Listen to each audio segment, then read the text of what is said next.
ಇಲ್ಲೋಡಿ ಗುರುಳೆ. ಆಯಿತು, thank you. Sir ನಮಸ್ಕಾರ.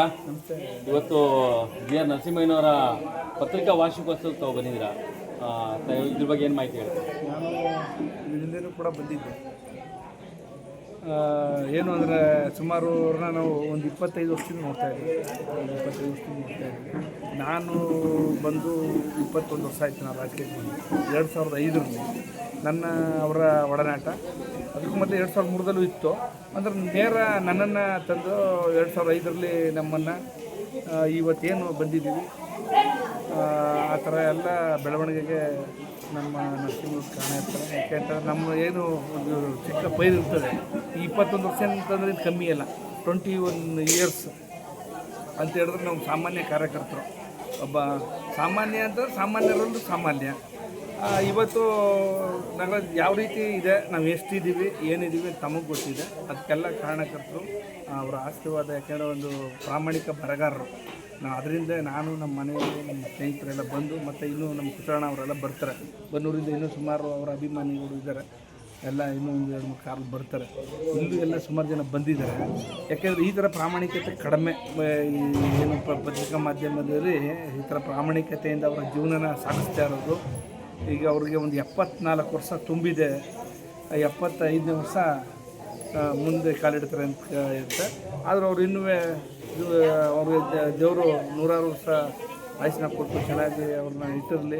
ಯಾಕೆಂತಂದರೆ ನಮ್ಮಂಥವ್ರನ್ನ ಈ ಸಮಾಜನ ಏನು ತೊಡಕುಗಳಿರ್ತವೆ ಆ ತೊಡಕುಗಳನ್ನ ತೆಗೆದು, ಯಾಕೆಂದರೆ ಇನ್ನೂ ನಾಯಕರುಗಳು ಅಂತ ಹೇಳಿದ್ರೆ ಒಂದು 20 ವರ್ಷದವರು 18 ವರ್ಷದವರೆಲ್ಲ ಇನ್ನು ಮುಂದೆ ಬರ್ತಾರೆ, ಹೊಸ ಪೀಳಿಗೆ ಬರ್ತಾರೆ. ಅದನ್ನ ಅವಕಾಶ ಮಾಡಿಕೊಡ್ಬೇಕು. ಯಾಕೆ ಅಂತಂದರೆ ನಾಯಕತ್ವ ಮಾಡೋದು ಕಡಿಮೆ ಸರಿ. ಎಲ್ಲ ಈಗೇನು ಅಂತಂದರೆ ಬೇಡ ಬಿಟ್ಟು ಗುರಿ ಆಗ್ತಾರೆ. ಅದು ಆಗಬಾರ್ದು. ಯಾವುದೇ ಒಂದು ಇದರಲ್ಲಿ ಒಂದು ನಾಯಕತ್ವದ ಗುಣ ಬೆಳೆಸ್ಕೋಬೇಕು. ಆ ನಾಯಕತ್ವದ ಗುಣ ಬೆಳೆಸ್ಕೊಂಡ್ರೆ ಯಾವುದೇ ಒಂದು ಇದರಲ್ಲಿ ಅವ್ರಿಗೆ ಒಂದು ಧೈರ್ಯ ಬರುತ್ತೆ. ಆ ನಾಯಕತ್ವ ಬೆಳೆಸ್ಕೊಂಡು ಹೋಗ್ಬೇಕು. ನಾವೆಲ್ಲ ಇವತ್ತು ಆಗಿದ್ದೀವಿ ಅಂದರೆ ಅವ್ರ ಕಾರಣ. ಕೆಲವನ್ನ ಅವರು ಈಗ ಇದೇ ಬರೀತಾರೆ, ಕಂಡಿಸ್ ಬರೀತಾರೆ. ಆ ಕಂಡಿಸ್ ಬರೆದಾಗ ನಾವು ಹೇಳ್ತೀವಿ, ಸರ್ ಹಿಂಗೆ ಬರ್ದಿದ್ದೀರಾ ಅಂತಂದ್ರೆ ನೀವು ಕೊಡಿ ಅಂತ ಹೇಳಿದ್ರೆ, ಅದಕ್ಕೆ ನಾವು ಯಾವಾಗ ನಾವು ಕೌಂಟ್ರನ್ನ ನಾವು ಸರಿಯಾಗಿ ನಾವು ಕೊಡ್ತೀವಿ, ಯಾರೋ ಒಬ್ಬ ಆಪೋಸಿಟ್ ಮಾಡಿರ್ತಾನೆ, ನಿಮಗೆ ಕೌಂಟ್ರ್ ಕೊಟ್ಟಾಗ ಏನಾಗುತ್ತೆ, ನೀವು ಚೆನ್ನಾಗಿ ಬೆಳಿತೀರಿ.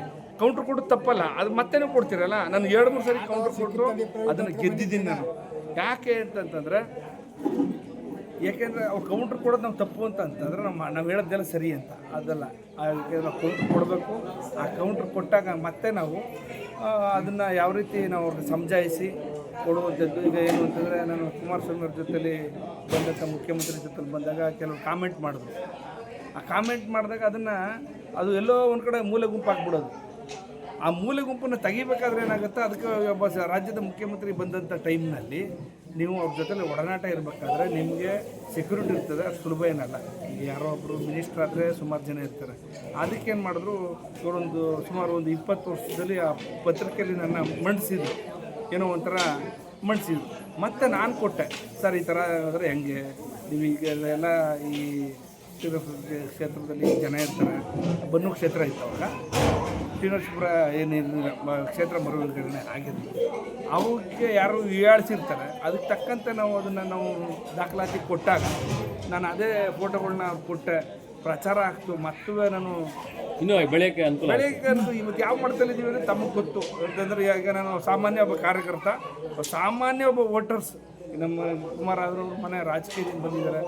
ನಾವು ನೆನಪಿ ಗ್ರಾಮ ಪಂಚಾಯತಿ ಮೆಂಬರು, ಡೈರಿ ಪ್ರೆಸಿಡೆಂಟು, ಇವರೆಲ್ಲರೂ ನಾನು ರಾಜಕೀಯವಾಗಿ ಇದ್ದವನಲ್ಲ.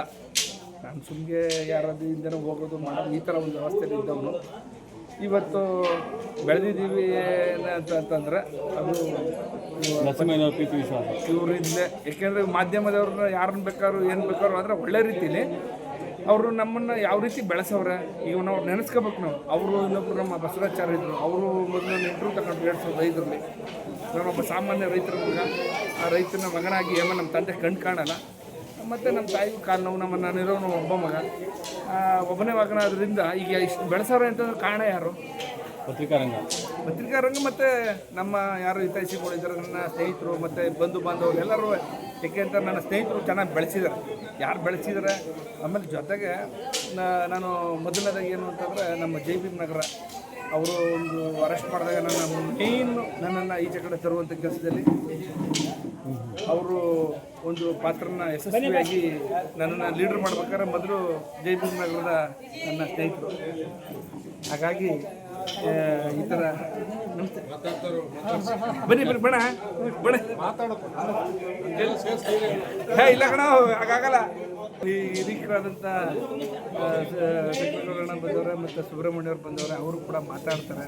ಯಾಕೆಂದರೆ ಹಿರಿಕರವರು ನಮ್ಮ ಕೊನೆಯದಾಗಿ ಈಗ ನರಸಿಂಹಯ್ಯನವ್ರ ಬಗ್ಗೆ ಹೇಳೋದಾದ್ರೆ ತಾಲೂಕಲ್ಲಿ ಹಿರಿಯ ಪತ್ರಕರ್ತರು ಮತ್ತು ಜಿಲ್ಲೆನಲ್ಲಿ ಅವರು ಕೂಡ ಹಿರಿಯರು ಪತ್ರಿಕಾ ರಂಗದಲ್ಲಿ ಒಂದು ರೀತಿಯಾದಂಥ ರಾಷ್ಟ್ರೀಯ ಕೋಟಿ ಕೆ ಬಿ ಗಣಪತಿಯವರ ಜೊತೆಯಲ್ಲಿ ಅವರು ಶಿಷ್ಯರಾಗಿ ಬಂದಂಥವ್ರು.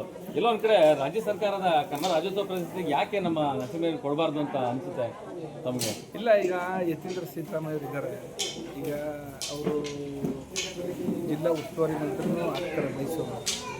ಹಾಗಾಗಿ ಅವರು ಯಾಕೆಂದ್ರೆ ಸರ್ಕಾರಕ್ಕೆ ಒತ್ತಡ ಏರಿ ಪ್ರಾಮಾಣಿಕವಿರುವಂಥ ವ್ಯಕ್ತಿನ ಅವರು ಮತ್ತು ಮಾದೇವಪ್ಪನವರು ಇನ್ನಿತರರು ಯಾರ್ಯಾರು ಇದ್ದಾರೆ ರಾಜಕಾರಣಿಲಿ ಸರ್ಕಾರದ ಮಟ್ಟಕ್ಕೆ ಯಾರ್ಯಾರು ಇದ್ದಾರೆ ಅವರೆಲ್ಲರೂ ನಾವು ಕೂಡ ಒತ್ತಾಯ ಮಾಡಿ ಅವ್ರಿಗೆ ಕೊಡಬೇಕು. ಯಾಕೆಂತಂದರೆ ಇವತ್ತು ನಿಷ್ಠಾವಂತ ಪ್ರಾಮಾಣಿಕ ವ್ಯಕ್ತಿಗೆ ಸಲ್ಲಿಸಬೇಕು ಅಂತೇಳಿ ನಾವು ಕೂಡ ಬಯಸ್ತೇವೆ ಮತ್ತು ಒತ್ತಾಯನೂ ಕೂಡ. ಎರಡು ದಿಗ್ಗಜಿದ್ದಾರೆ ನಮ್ಮ ಕ್ಷೇತ್ರದಲ್ಲಿ. ಸಿದ್ದರಾಮಯ್ಯನವರು ಇದ್ದಾರೆ, ಜೊತೆಗೆ ಅವ್ರ ಮಗ ಇದ್ದಾರೆ, ಮಾದೇವಪ್ಪ ಅವರು ಇದ್ದಾರೆ. ನಾಲ್ಕು ದಿಗ್ಗಜ ಏನು ನಮ್ಮ ಸಿಂಹಲಾಂಛನ 4 ಮುಖಗಳು ಅಂತ ಏನು ಹೇಳ್ತೀವಿ, ಆ ಥರ ನರಸಿಂಹಯ್ಯನವ್ರಿಗೆ ಯಾಕೆ ರಾಜ್ಯೋತ್ಸವ ಪ್ರಶಸ್ತಿ ಕೊಡೋಕ್ಕೆ ಅವ್ರಿಗೇನು ಅವ್ರು ಮನ್ಸು ಮಾಡಿದ್ರೆ ಆಗುತ್ತೆ? ಏನು ಸಿದ್ದರಾಮಯ್ಯನವರೇ ಆಗಲಿ ಮಾದೇವಪ್ಪನವರೇ ಆಗಲಿ ಮನ್ಸು ಮಾಡಿದ್ರೆ 4 ಜನ ಸೇರಿ ಮಾಡಬೇಕು. ಅದ್ರ ಜೊತೆಗೆ ಮಾಮೂಲಿ ಇರುವಂಥ ಏನು ನಾವು ನರಸೀಪುರದಲ್ಲಿದ್ದೀವಿ, ವರ್ಣಾದವರು ಮತ್ತು ನರಸೀಪುರ ಎರಡಕ್ಕೂ ಸೇರ್ತಾರೆ, ಸಂಬಂಧಪಡ್ತಾರೆ. ಆ ಎರಡೂ ಸಂಬಂಧಪಟ್ಟಂಗೆ ಸೇರಿ ಅವ್ರಿಗೆ ಒತ್ತಾಯ ಮಾಡಿ ಕೊಡಿಸ್ಬೇಕು ಅಂತೇಳಿ ನಾನು ಕೂಡ ಮನವಿ ಮಾಡ್ತೀನಿ. ಯಾಕೆಂತಂದ್ರೆ ನಾನು ಈ ಮಟ್ಟಕ್ಕೆ ಬರಬೇಕಾದ್ರೆ ಅವರು ಕೂಡ ಮೇಜರಾಗಿ ನಮ್ಮನ್ನೆಲ್ಲ ಬೆಳೆಸಿದ್ರೆ ನಾವು ಇರ್ತಾರೆ, ಅವ್ರು ಬೆಳೆಸ್ತಾರೆ ನಾವು ಮಟ್ಟಕ್ಕೆ ಬಂದಿಲ್ಲ. ಯಾಕೆಂತಂದ್ರೆ ಅವ್ರಿಗೆ ಒಳ್ಳೇದಾಗಲಿ, ಇನ್ನೂ ಇದೇ ಥರ ನಮ್ಮನ್ನು ಮುಂದುವರ್ಸೋದು ಕರೆದು ನಾನು ಕಳೆದ ಸಾರಿನೂ ಬಂದಿದ್ದೆ, ಬಂದಿದ್ದೆ ನಮ್ಮ ಮನೆಯವರೆಲ್ಲ ಬಂದಿದ್ದೀವಿ, ನಮ್ಮ ಸ್ನೇಹಿತರೆಲ್ಲ ಬಂದಿದ್ದಾರೆ. ಹಾಗಾಗಿ ಅವ್ರಿಗೆ ದೇವರು ಒಳ್ಳೇದು ಮಾಡಿ ಅವ್ರ ಕುಟುಂಬಕ್ಕೂ ಕೂಡ ಆರೋಗ್ಯ ಕಾಪಾಡಲಿ. ಮತ್ತು ಅವ್ರಿಗೇನು ಅಂತಂದರೆ ಐಶ್ವರ್ಯಕ್ಕೆ ಅವ್ರು ಆಸೆ ಪಡಲ್ಲ. ಏನಾರು ಹಣ್ಣಿಗಿಂತ ತಗೊಂಡು ವಾಪಸ್ ಕೊಟ್ಟು ಕಳಿಸ್ಬಿಡ್ತಾರೆ. ಅಂತ ಕಡೆ ಕಳೆದ ಬರೀ ಮನೆಗೆ ಅವೇನು ಇಸ್ಕೊಳ್ಳಲ್ಲ ಅಂದ್ಬಿಟ್ಟು ಹಣ್ಣು ವಾಪಸ್ ಕೊಟ್ಬಿಟ್ಟು ಒಂದು ಹೊಡಿಕೊಂಡು ಇಲ್ಲ ವಾಪಸ್ ನನಗೆ ಕೊಟ್ಬಿಟ್ರು. 1 kg ಹಣ್ಣು ಇಸ್ಕೊಳ್ಳಲ್ಲ. 1 kg ಹಣ್ಣನ್ನ ಅವರು ಸೇಬು ಹಣ್ಣು 1 kg ಇಸ್ಕೊಳ್ಳಲ್ಲ. ನಾವು ಇನ್ನೇನು ಅವ್ರಿಗೆ ಕೃತಜ್ಞತೆ ಸಲ್ಲಿಸೋದು, ಒಂದೇ ಮಡಿಕೊಂಡು ವಾಪಸ್ ಕೊಟ್ಟರು. ಹಾಗಾಗಿ ಅವ್ರ ಮನೆಗೆ ಹೋಗಿ ನಾವು ಅವರಿಗೆ ಒಂದು ಸಣ್ಣ ಒಂದು ಗೌರವನ ಸಲ್ಲಿಸ್ಬೇಕು ಅಂತ ಈಗ ಒಂದು ಕುಸುಮಾಲಿಕ ನಮ್ಮ ಕುಮಾರ್ ಅವರು ಗ್ರಾಮ ಪಂಚಾಯತಿ ಕೊಡಗಳ್ಳಿ ಗ್ರಾಮ ಪಂಚಾಯತಿ ಅರ್ಪಿಸಿದ್ದೀವಿ. ಅವ್ರ ದೇವರು ಮುಂದೇನು ಆಯುರ್ವೇದ ಕೊಟ್ಟು ಕಾಪಾಡಲಿ ಅಂತ ನಾವು ಬಂದು ರಾಜಾನಂದ ಅಂತ ನಮ್ಮನ್ನು ಇವತ್ತೇನು ಗುರುತು ಮಾಡಬೇಕಾದ್ರೆ ಅದು ನರಸಿಂಹಯ್ಯವರೇ ಕಾರಣ. Thank you. ಅದು ಮತ್ತೊಮ್ಮೆ ನಾವು ಉಚ್ಚರಿಸ್ತೇವೆ. Thank you.